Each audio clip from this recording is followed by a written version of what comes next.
Well, I'm here with my friend Joanne Spence. Joanne, thanks for taking a few moments to be with us today. You describe yourself as the slow movement maven. I love that title on your website, and I encourage people to go if they want to learn more about your work. That's such a fascinating title, particularly for somebody like me who's a 3 on the Enneagram, who's aggressive and slow is very difficult for me. But I'm just curious, can you just say a little bit about why you describe yourself that way, a slow movement maven? Well, yeah, I'm glad you looked at that. So I think you and my mother looked at that. Thank you very much. And so there's a little bit of irony in that I'm a bit of a speed freak and I'm really committed to efficiency and habit stacking and all of that. But what I've discovered about myself is that it's very hard for me to go slow. And people find that surprising since I teach people to move slow. And that's so, like many things, we teach what we need to know ourselves. And I have learned that in moving slower, that I have learned to focus my mind. I've learned to pray. I've learned to connect with my body and to connect with God who inhabits my body. So that's why I put slow there, to remind myself and to try and model and speak words into how we might do that. That's beautiful.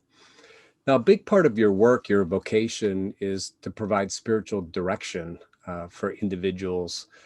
But you, I know, have a particular approach to spiritual direction that I find interesting. And you talk about embodied spiritual direction.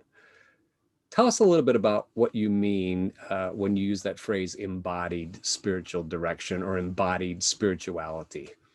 Yeah, and I've been meaning to put some definitions up there so that it's not just words that we think we know what they mean.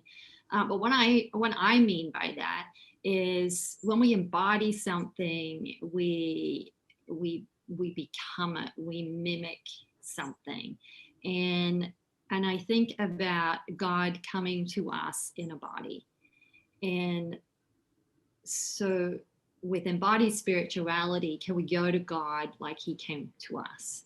And what might that be? And how might we decrease our body self-consciousness that a lot of us have, or the disappointment that we have with our body for many reasons? Maybe it's illness or things that have happened to us. How might we make friends with this body that was created and is the created by God and is the only vessel that we have to live out our earthly experience? So that to me is what embodied spirituality is about, is going to God in the body like God, through our body like God came to us in a body. Oh, that's fascinating. And I think for many of us, it's very different than our experience of Christianity. For many people, particularly in the evangelical church, the faith is a very heady kind of faith. If we think the right things about God, we'll be in the right relationship with God and we'll be connected to God. But this sense of an embodied spirituality is really refreshing. How what was your kind of your own journey toward embodiment, and this being an important theme in both your life and your work? Part of that was maybe out of my disembodiment. And 22 years ago, I was in a very bad car accident. Prior to that, my profession was as a social worker, and which is a pretty heady profession of cognitive based therapies.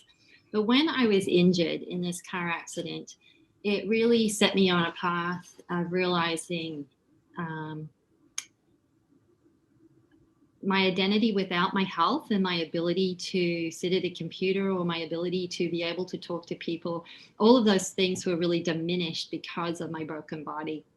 And I went through a period of 2 years of just seeking out different treatments and recovery. And fortunately, I had good health care.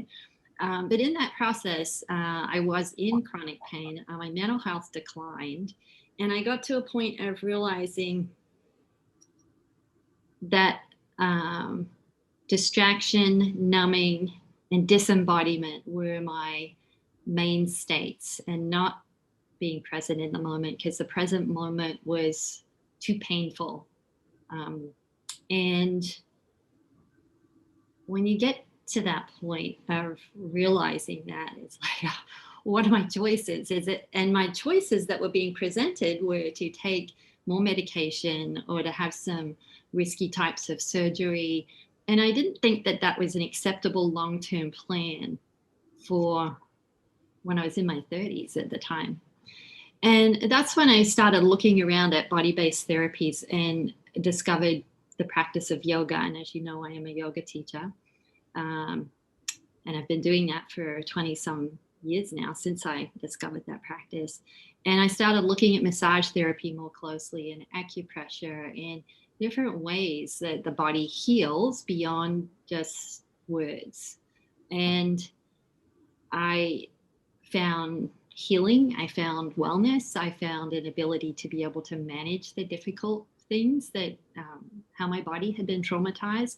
And even before the accident, from childhood traumas, I have found these body-based therapies and being able to be more integrated in my nervous system has been a really significant part of who I am today, and how I became made yoga teaching a career, and then added on spiritual direction, because that seemed like a natural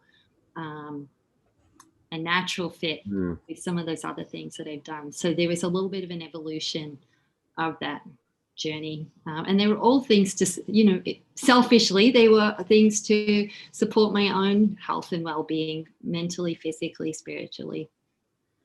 And hopefully it had some relevance for others. Yeah.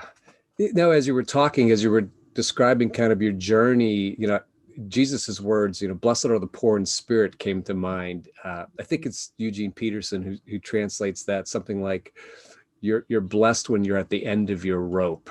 And as you were kind of describing, like you were at the end of yourself and faced with kind of a crossroads of, what am I going to do to be healthy? And you begin to step into this body work and body therapy, and it's brought you both physical healing and helped you encounter God, and helps you help other people encounter God. So I'd love to hear you just talk a little bit about maybe embodied spirituality in the season of Advent. You talked about, the slow movement, and that kind of goes against your natural grain. The season of Advent is a slow season. It's 4 weeks. It's a time when we can get into a posture of receptivity, waiting for God to come. Maybe can you talk about your own embodied Advent experience, and maybe a suggestion or two for how we might experience waiting in an embodied way? Yeah, and I've found that coming through breath work, and people are like, what you might be wondering what that is. And that is, again, I came to this Advent is about waiting, and something that I've never been good at. But I've developed practices that have helped me get better at waiting, and waiting in the dark. And when we connect to our breath and we notice this internal, this holy breath, I mean, it's our life force. And this is given to us by the one that created us. When we can focus on that and follow our breath, count our breath, be aware of all of the parts of our body that are moving as we breathe. And I'm usually much better at just leading people in this rather than simply describing it. But those things are profoundly physical and spiritual to me all at the same time. And those are the things that help me in this waiting. We're not only waiting for for Jesus, we're waiting for health to be restored. We're waiting for the vaccine, where there's so much layered into the waiting right now that the waiting feels weighty. And as we connect with our breath significantly, instead of, it's like a collective holding of the breath, if we actually notice these things about the breath. Are we breathing slowly? Are we breathing quickly? Are we breathing through our nose, or through our mouth, or through the chest, or through the diaphragm? Or is it a deep belly breath? It doesn't sound like much, but these are profound things to our autonomic nervous system. And I think God wants us to notice these life-giving details. And the reality is we don't have to notice them for them to happen, because they happen beneath our conscious experience, which is good. Which is really good. But when we pay attention, there's something really to noticing this life-giving force that I can explain on a scientific basis, but we probably don't have time for all of that. But the spiritual side of the noticing is really important, and has been a profound gift to me to practice that noticing. Mm. That's beautiful. I love how you describe that these activities are happening in our bodies, whether we're aware of them or not. Mm-hmm. And maybe this is a season where we can slow down Mm-hmm. and pay attention and connect to God in a new and fresh way. That's beautiful. Yeah. Thank you so much, Joanne. I really appreciate your work, and you sharing a little bit with our community of faith. And we'll share with people your website so they can learn a little bit more about your work. And pray that you have a blessed Advent, and that you encounter God in fresh ways in this season. So thank you. Thank you, Terry. Thank you.